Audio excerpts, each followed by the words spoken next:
Merci à vous, servantes de Dieu, vous qui nous suivez. Notez qu'aujourd'hui, il s'agit d'un message d'information sur la destinée prophétique du continent africain en vue de sa libération. Entrons à présent dans le vif du sujet par cette première question, servante de Dieu.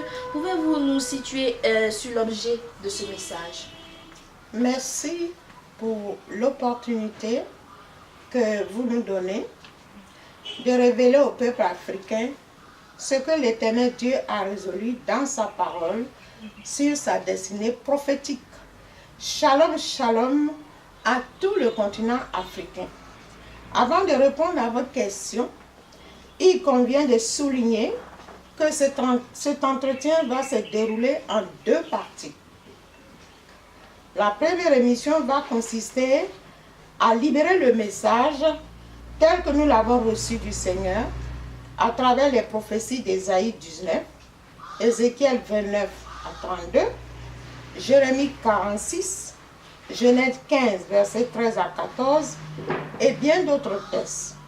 La deuxième émission va consister à expliquer les différents symboles par lesquels Dieu veut libérer le continent africain.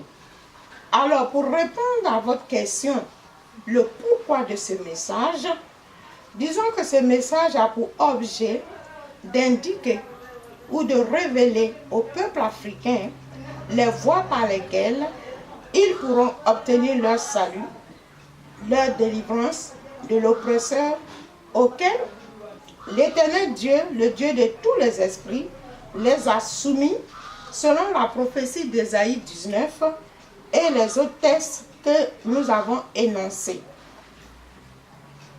Alors, servante de Dieu, quelles sont ces voies-là par lesquelles le peuple africain pourrait obtenir le salut? Amen. Retenons que le manque de connaissance n'est bon pour personne. Et Dieu a dit en Osée 4, 6,